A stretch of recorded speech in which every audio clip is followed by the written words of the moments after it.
What is up, my dashing dudes and darling dames? I am the Hans TV, and welcome back to the only subreddit where regular revenge just isn't enough. It's r/ProRevenge.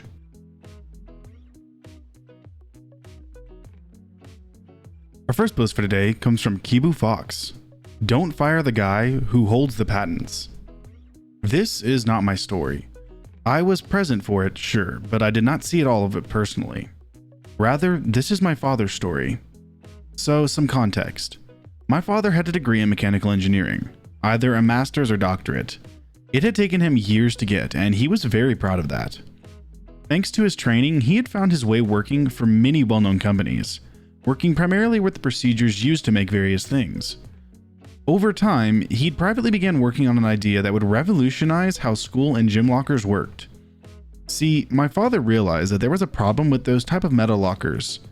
Namely, it was very easy for a person to break into them. What's more, as the lockers were designed, there were multiple exposed moving parts, which meant that if a student put too many books in one, or really anything got against the door, the locker could be jammed shut, making it near impossible to open. So, for several years, Dad toyed with a number of ideas before hitting a new design which would solve all of these problems.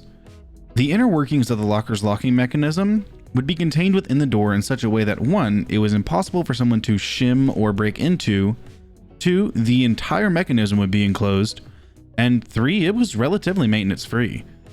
Now, at this point, my father was the vice president of manufacturing, and apparently there wasn't a clause in his contract that said that if he designed anything while working for the company, then he had to turn that over to them for profit. Dad still approached the company, offering them the design, but they weren't interested. Dad sat on the design for a while before eventually just taking out several patents on them and then forgetting about them.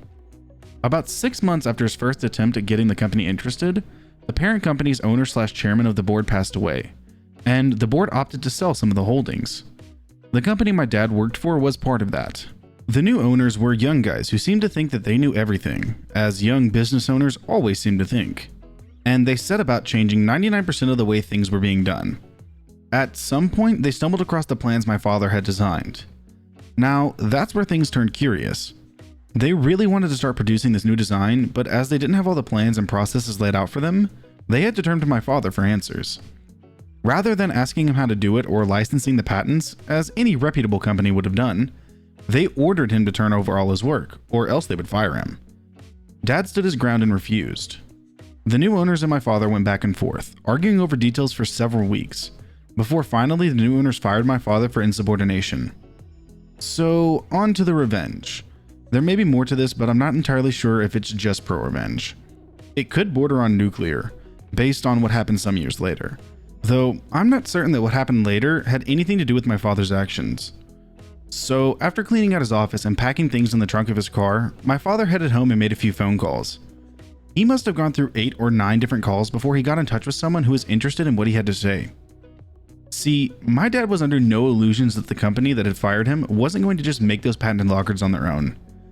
He also knew that, though the company itself was relatively small, the owners had money and there was no way he could fight them. However, a larger company could. So he contacted the major competitors and made them an offer. He eventually set up a meeting with some people, willed out the prototype he'd made, explained how everything worked, and noted that with this system, the company could revolutionize the way lockers were both designed and improve both safety and security. What's more, as he was the only patent holder, for the next 7 years or so, that company would be the only company to produce them. The competitor jumped at the chance and bought all the patents for both the design and the process. They even paid my dad a substantial consultancy fee to go out to their manufacturing site and teach their crews how to make the needed tools and die sets to produce them. Less than 6 months after the first company had fired him, their number one competitor was completely destroying them in the market with this new design, and there wasn't a damn thing the first company could do about it. They did try suing my father, claiming he had stolen their intellectual property, but that case quickly evaporated when they had to admit under oath that they'd never actually signed a contract with him, and there was no requirement that he turn over anything he created to the company. In the 7 years from when the second company bought the locker design and process patents, they pretty handily moved into markets that previously they'd been unable to. The first company soldiered on, but by the time the patent had finally expired, they were a shadow of their former selves. The new owners had sold the company at a loss, with the competitor buying it, only to shut that production facility down due to redundancy. Put maybe 200 people out of work, though given how they lost so much business, I wager that it was far less than that. So yeah, the new guys don't want to play ball, threaten the guy that holds the patents on something they want to do and then fire him, only to have him take everything to their competitor and effectively put them out of business. Edit. To answer some of the questions that have arose. You don't know what his degree level was? My father and I had a difficult relationship. There were very few good memories I have of him, and it wasn't until shortly before his death in 2007 from a stroke that I really started to connect with him. I resented him for most all of my life because he was more career-minded than anything. I figure we moved some 10 times in 20 years, and it greatly affected me. For a rather long period of time, and I am ashamed to say, that I hated my father and wanted nothing to do with him. Number 2, you must have ended up wealthy. Not really. Any money that Dad earned off his little endeavor was lost after an incident that left him disabled. Medical bills being what they are, by the end of it, we were pretty much broke. Patents last 20 years. Design patents don't. They last 14. But the courts have historically sided with companies infringing on design patents every 7 years, so long as the infringing company develops their own method to produce whatever design is being used and modifies or changes it. 4. What company was this? You know I can't tell you that. And 5. Any variation of, how do the new owners not know? The answer is pure speculation on my part. However, I got the impression that the owners were in their mid to late 20s and trying to act like investors. The company was on offer relatively cheap, from what I know, but I had a rather long history in the manufacturing field. Hey, at the end of the day, at least your dad stuck up to the people and was just like, nah, you're gonna pay me or you don't get these. You can take me to court, but they're my intellectual property. We didn't sign that contract. So, good on your dad. Our final post for today comes from Daojin Connoisseur. Try to stiff rent money owned. Enjoy having your drug habit exposed and losing your new house. Hello again, everyone. I have another story from my dad, and he allowed me to share it here. Honestly, when I first heard it from him, I thought it would be a petty revenge, but the consequences were much more than that. So I'll assume it'll be pro-revenge material. The story. My dad had tried his hand at renting out houses, albeit it's only one house and he had only one renter. He's a soft heart and couldn't bear to force a family into the streets when rent wasn't paid. The renter was his work colleague, and they were acquainted at best. This man would give every excuse in the book when he couldn't pay his rent, all of them relating to his toddler son. Medical bills for his son, formula and diapers, birthday gifts, so on and so forth. My dad accepted these excuses, allowing his colleague to delay the payment and never once tried to deduct from the deposit. 6 months later, his renter decided to move out.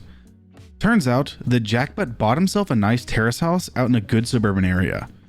He knew my dad was a patient and generous man and decided to take advantage of that. My dad, in his words, was pissed, but more than that, disappointed. He decided that he'll stop renting as he figured he would lose more than what he'll earn. Thus, the house was sold. A few days later, my dad approached his colleague wanting to know why he'd stiffed him off his rent money. This took place in the middle of the office with everyone still at their cubicles or milling around. Colleague, I've heard you bought a house. If you had money for the house, why couldn't you pay for the rent? You know or not, my son keeps falling sick. Ever since I stayed at that house you rent, my son always has fever, always coughing. What has that got to do with me or that house? I think I know why. That house is haunted. Gotchin, genie, malevolent or mischievous, and shaitan, devil/demon. You're a new Muslim convert, right? Something must have been pissed at you for converting. Because of that, my son is suffering.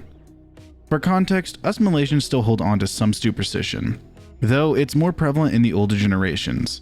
Be it due to culture or religion, superstitious beliefs are still embedded here. A rented house being haunted usually means little to no potential renters, and a sullied reputation. This ticked my dad off. At this point, everyone had tuned into this drama being unfolded. Raising his voice, he laid down the truth bomb. I stayed in that house for 2 years with my wife and small children. Nothing happened. You know why your son keeps falling sick? When I went to inspect that house to sell it, the whole place reeked of drugs. Every room in the house smells like marijuana. Your son keeps falling sick is because you smoke drugs around him 24/7. If you have ever been slammed by the truth so hard that it left you speechless, that was essentially what happened. The colleague was stunned, mouth opening and closing like a fish gasping for breath, before turning around and walking away. My dad, having invented that, left to do his own business. Colleague, not denying outright that he didn't do drugs, caused the rumor to spread like wildfire, with him ended up needing to get a drug test. Unsurprisingly, he failed that, which led to him being let go. Now, you may think that's the end. Drug use in Malaysia is seriously frowned upon here, even if you do it recreationally. Not to mention that other job prospects usually looked into your record and reason for resigning for your last job. Having been let go due to failing a drug test is an automatic resume into the bin. No job means no income. No income means colleague can't make the monthly installments for his new house. As my dad found out, it has been auctioned off by colleague's bank to another buyer. As he told me this, my dad never wanted to ruin colleague's life like that. He told me he should have just kept his mouth shut. That him knowing colleague was doing drugs in close proximity to his son was good leverage for colleague to pay his rent. It was a in the heat of the moment action and such. Dad never pressed to get his 6 months of rent money back. Considered it halal, meaning in his eyes, colleague's debt to him was avoided. I don't know. Perhaps this was just karma by God for colleague lying to my dad and stiffing him his rent money. Just needed my dad to be a pawn in his plan to punish colleague in his life. The revenge was undeniably unplanned, but god damn is it pro to me. I think that this story teeters on the edge of petty to pro revenge. It teeters on petty because your dad wasn't actually planning to get him fired or get him lost out of any jobs he could have. But it's pro because that did happen. And I know that your dad felt bad about it, but it was worth it. The guy was smoking weed with his kid. That's not okay. Well, all right, my dashing dudes and darling dames, that is going to do it for today's episode of r/ProRevenge. I hope you liked the stories, and if you did, I'm going to link them in the description as always. And if you liked the video, subscribe, share, drop a like, and a comment down below with what you'd like to see me read next. I am sorry for taking a break week. I was back home celebrating my birthday with my parents, and I just forgot to, upload videos. My bad, but we're back on an everyday schedule now. But with that being said, I will see you in the next video.